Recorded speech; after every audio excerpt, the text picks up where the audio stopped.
The U.S. State Department has temporarily suspended the issuance of visitor visas for individuals from Gaza, sparking a wave of controversy and concern. The decision came after far-right activist Laura Loomer made viral social media posts claiming that granting such visas posed a national security risk. In particular, the suspension affects temporary medical humanitarian visas, visas often granted to severely wounded or ill Gazans, including children, who rely on foreign hospitals for life-saving treatment. Critics say this move has devastating consequences.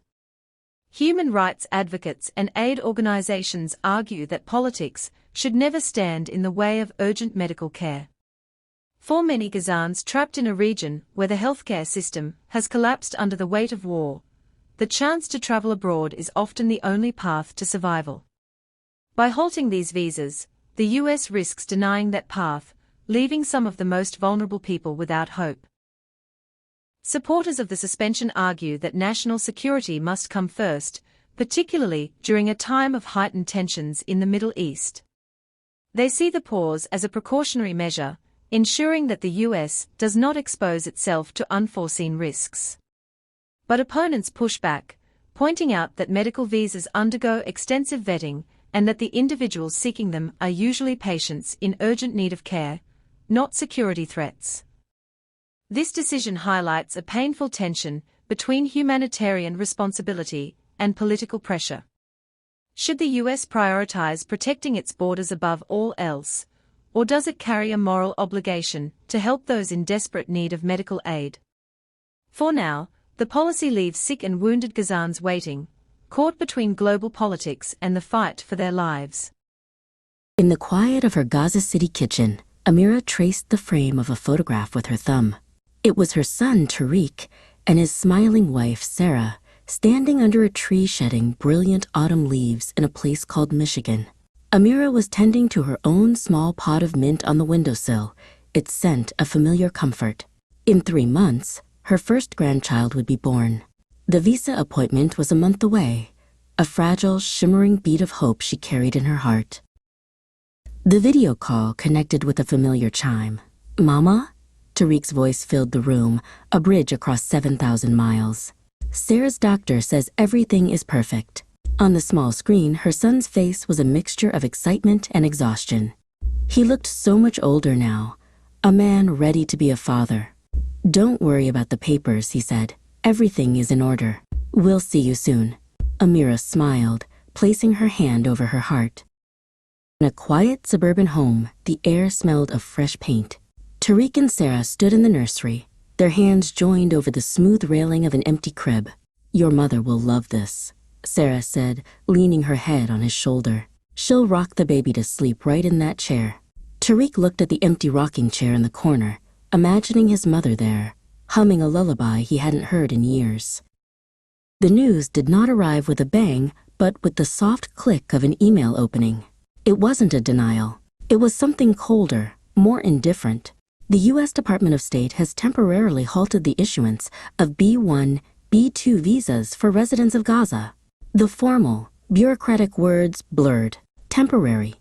The word felt vast and undefined, a desert with no horizon. The cup of tea on her table grew cold. On the next video call, the space between the screens felt wider. "I'll call the embassy. I'll write to my congressman," Tariq insisted, his voice tight with a frustration that couldn't reach through the speaker. "It's okay, my love," Amira said, forcing a calm she did not feel. "These things happen. We will wait." She was trying to protect her son from her own heart's breaking. The phone felt heavy in Tariq's hand. An automated voice on the other end spoke of high call volumes. In the living room, Sarah watched him pace, her own anxiety a silent presence. "There's no one to talk to," he finally said, ending the call. "It's just a policy. There are no exceptions." They stood in the hallway, the open door to the perfect, empty nursery looking like a promise that might not be kept. Lila was born on a Tuesday, with a tuft of dark hair and her father's eyes. The joy was immense, a brilliant light that filled the sterile hospital room. But as Tariq sent the first photos to his mother, a quiet ache settled beside the joy. It was the shadow of a grandmother's absence. a missing piece in their perfect new picture. Amira saw her granddaughter for the first time as a collection of pixels on a screen. She zoomed in on the tiny, sleeping face, her finger hovering over the glass as if she could feel the baby's soft cheek. "She is beautiful, Tariq," she whispered into the phone, a tear tracing a path down her own cheek. "My Layla." She was a grandmother, separated from her title by an ocean and a memo.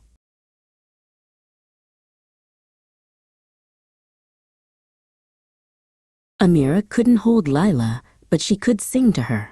She sang the old lullabies over crackling video calls, her voice a thread of love weaving its way into the baby's nursery in Michigan. She spent her days knitting a small, soft blanket from the finest wool she could find, each stitch a prayer, a wish, a piece of herself that could travel where she could not.